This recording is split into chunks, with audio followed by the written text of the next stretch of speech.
തൊണ്ടി മുതലിൽ പോലും തിരിമറി നടത്തിയ അഴിമതിക്കാരെ മടിയിലിരുത്തി താരാട്ടുപാടുന്ന പിണറായി വിജയന്റെ തനി നിറം പ്രതിപക്ഷ നേതാവ് വി.ഡി. സതീശൻ ഇന്ന് വലിച്ചു കീറി ഭിത്തിയിൽ ഒട്ടിച്ചിരിക്കുകയാണ്. ലഹരിക്കടത്തുകാരനെ രക്ഷിക്കാൻ അടിവസ്ത്രം വെട്ടിമുറിച്ച കള്ളന് മന്ത്രിസഭയിൽ ചുവപ്പ് പരവതാനി വിരിച്ച പിണറായി ഭരണകൂടത്തിന്റെ കരണത്തേറ്റ പ്രഹരമാണിത്. എന്താണെന്ന് വി.ഡി. സതീശൻ ആഞ്ഞടിച്ചത് നമുക്കൊന്ന് നോക്കാം. പ്രതിപക്ഷ നേതാവ് വി.ഡി. സതീശൻ ഇന്ന് ഉന്നയിച്ച ഏറ്റവും പ്രധാനപ്പെട്ട ആക്ഷേപം ആന്റണി രാജുവിന് എതിരെയാണ്.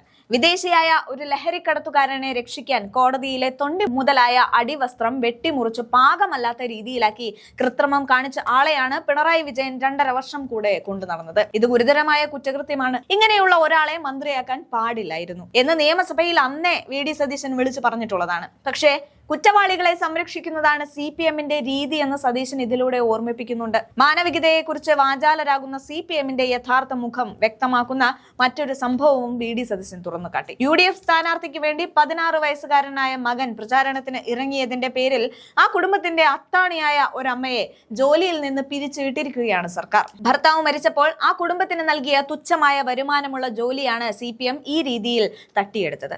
ഈ അധംപതിച്ച രാഷ്ട്രീയത്തിന് ജനങ്ങൾ തക്കതായ മറുപടി നൽകുമെന്ന് അദ്ദേഹം ഉറപ്പിച്ച് പറയുന്നുമുണ്ട്. അതുപോലെ UDFൽ കുത്തിത്തിരിപ്പുണ്ടാക്കാൻ നോക്കുന്ന മാധ്യമങ്ങൾക്കും ഭരണപക്ഷത്തിനും കൃത്യമായ മറുപടിയാണ് അദ്ദേഹം നൽകിയത്. ടീം UDF ഒന്നായി നിൽക്കുകയാണെന്നും LDFലാണ് ഇപ്പോൾ കുത്തിത്തിരിപ്പ് സംഭവിക്കുന്നതെന്നും അദ്ദേഹം പരിഹസിക്കുന്നുമുണ്ട്.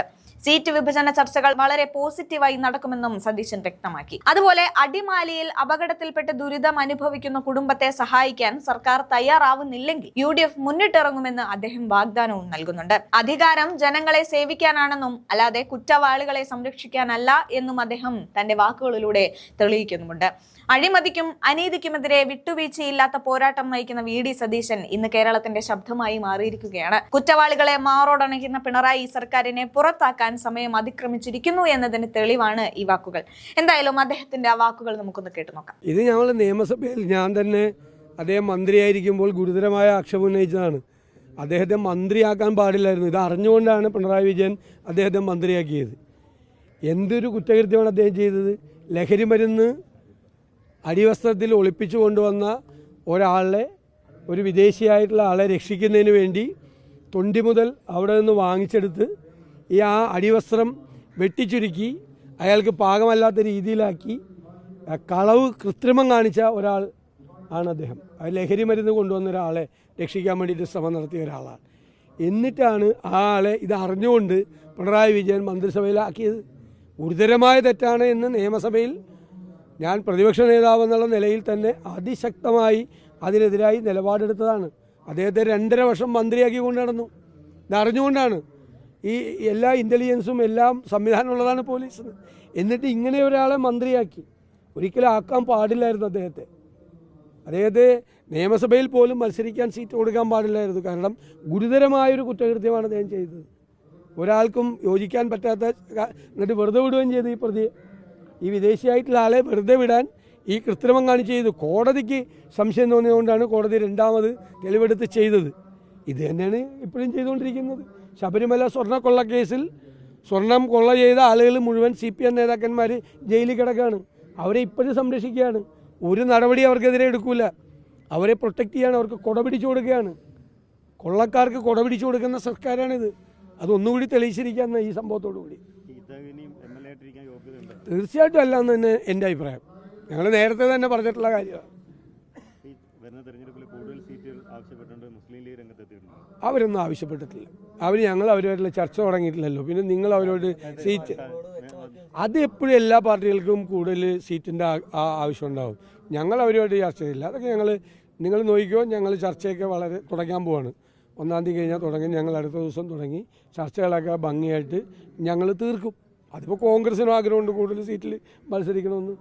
100 സീറ്റ് ആക്കണമെന്ന് ഞങ്ങൾക്ക് ആഗ്രഹമുണ്ട്. നടക്കില്ല.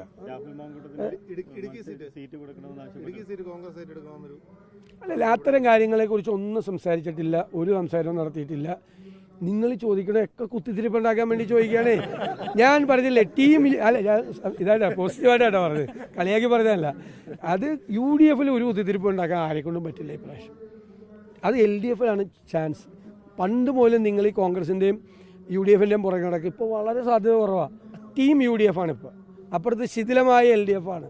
ചതിയൻ ചന്തു, മറ്റേ PM ശ്രീ ഒരുപാട് കുഴപ്പം പിടിച്ച് നിൽക്കുന്നത് LDFിലാണ്. നിങ്ങൾക്ക് മാധ്യമപ്രവർത്തകർക്കും ഇതുപോലത്തെ വാർത്തകൾ ഉണ്ടാക്കാൻ ഏറ്റവും സാധ്യത LDF നേതാക്കന്മാരോട് പോയി ചോദിക്കുന്നതാണ് കുറച്ചുകൂടി ഇനി ബുദ്ധി. കാരണം ടീം UDF ആണെങ്കില്ല, ഒരു സംശയം വേണ്ട.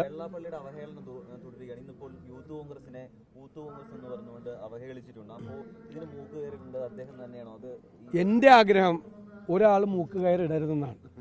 അടുത്ത തെരഞ്ഞെടുപ്പ് വരെ അദ്ദേഹം എല്ലാ ആഴ്ചയിലും പറ്റുമെങ്കിൽ എല്ലാ ദിവസവും ഇതുപോലെ പത്രസമ്മേളനം നടത്തണം എന്നാണ് എൻ്റെ അഭിപ്രായം. അതിനെ ഇതുപോലെ തന്നെ പിണറായി വിജയൻ സംരക്ഷിക്കുകയും വേണം. നല്ല തെരഞ്ഞെടുപ്പല്ലേ, ഒരു ദിവസം പോലും മുടങ്ങരുതെന്നാണ് എൻ്റെ ആഗ്രഹം. ഒരാൾ മൂക്ക് കയറിടാൻ പോലും പറയട്ടെ. എനിക്കറിയില്ല.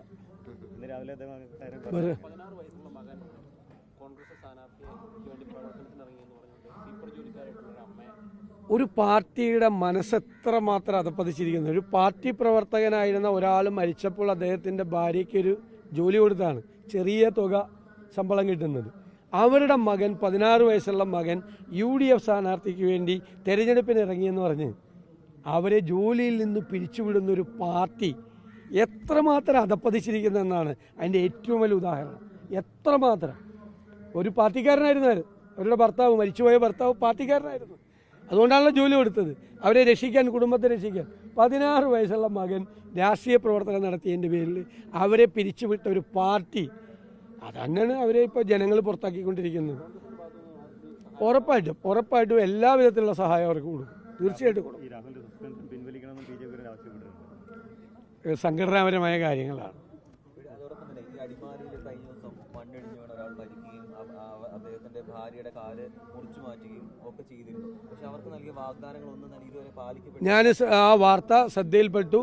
ഗൗരവത്തോടു കൂടി അത് ഗവൺമെൻറ്റിൻ്റെ ശ്രദ്ധയിൽപ്പെടുത്തും. ഇല്ലെങ്കിൽ തീർച്ചയായിട്ടും ആ കുടുംബത്തെ സഹായിക്കുന്നതിനുള്ള നടപടികൾ സ്വീകരിക്കും. തീർച്ചയായിട്ടും ഞാൻ ആ വാർത്ത ശ്രദ്ധിച്ചു. ഉറപ്പായി ഗവൺമെൻറ്റിൻ്റെ ശ്രദ്ധയിൽപ്പെടുത്തി അടിയന്തരമായ സഹായം ചെയ്യുന്നതിന് വേണ്ടിയുള്ള ശ്രമം നടത്തും. ഗവൺമെൻറ്റിൻ്റെ ഭാഗത്തു നിന്ന് നിരുത്തരവാദിത്തപരമായ ശ്രമമാണെങ്കിൽ ആ കുടുംബത്തെ സഹായിക്കുന്നതിനുള്ള ശ്രമങ്ങൾ ഞങ്ങൾ നടത്തും.